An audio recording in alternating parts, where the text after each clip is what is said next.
What could my child's life look like if they have untreated apnea into adulthood? Or in other words, what is the course of this disorder?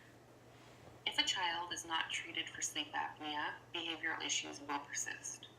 They will have an increased risk of learning disorders, which could potentially lead to lower grades, social issues, increased risk of drug and alcohol use, obesity, and decreased overall health.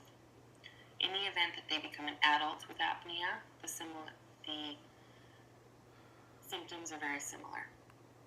They will continue to feel fatigue, have social issues, which could potentially lead to issues holding on to jobs, getting jobs, family problems, parenting problems. It will affect all aspects of their life.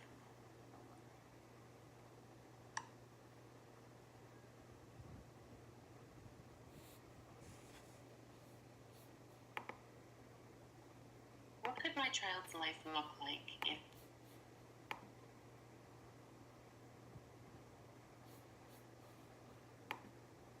What types of treatments are used for pediatric sleep apnea? Adenotonsillectomy is typically the first treatment after apnea has been confirmed, either through take-home pulse oximetry testing or through the golden standard polysomnography testing. In the event that an adenotonsillectomy does not completely cure the sleep apnea, there are several non-surgical options, which include CPAP machines, antibiotic therapy, weight loss, allergy testing, as well as treatment, asthma diagnosis and treatment, proton pump inhibitors for acid reflux, and nasal steroids to reduce inflammation. In extremely severe cases, uvulopalato-pharyngoplasty will be considered, but this is typically done in children with trisomy 21 or those with a very long uvula.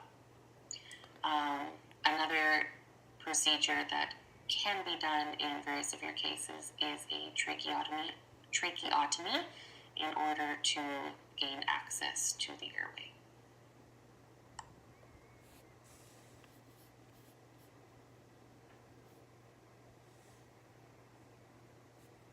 Are there any rehabilitative therapies that can help my child with issues related to apnea?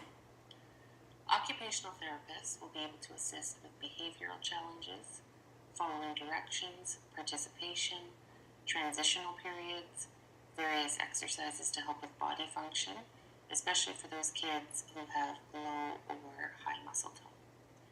They will also be able to help you find strategies to best motivate your child to make good decisions, help them again with muscle tone issues, and so much more. Occupational therapists are a wonderful resource to help rehabilitate your child with pediatric sleep apnea.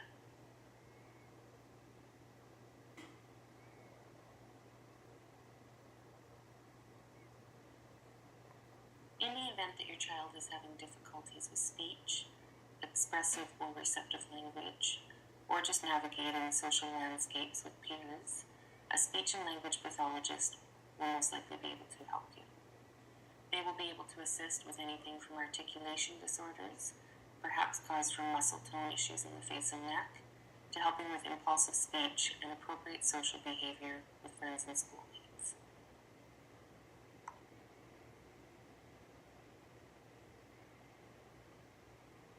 If hyper or hypotonia are issues, physiotherapists will be able to help work on the cranial and neck muscles in order to decrease the amount of obstruction during sleep. If the amount of obstruction during sleep is decreased, there is a chance that your child may stop being a mouth breather. Physiotherapists will also help with stretching ligaments in these areas, and there's a good probability that they will also tie in full body exercises to assist with overall body function, especially in children who are obese.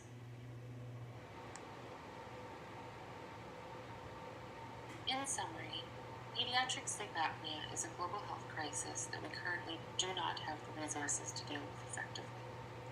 There are challenges in getting primary care providers and physicians to to understand the link between sleep apnea and behavioral difficulties in the pediatric population.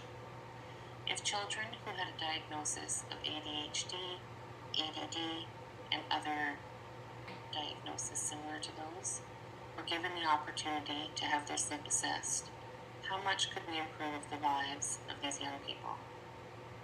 The costs of untreated sleep apnea are staggering when you consider the level of physical and behavioral supports that these young people need, especially when they are not going to improve without proper treatment. Thank you for listening to my presentation, and have a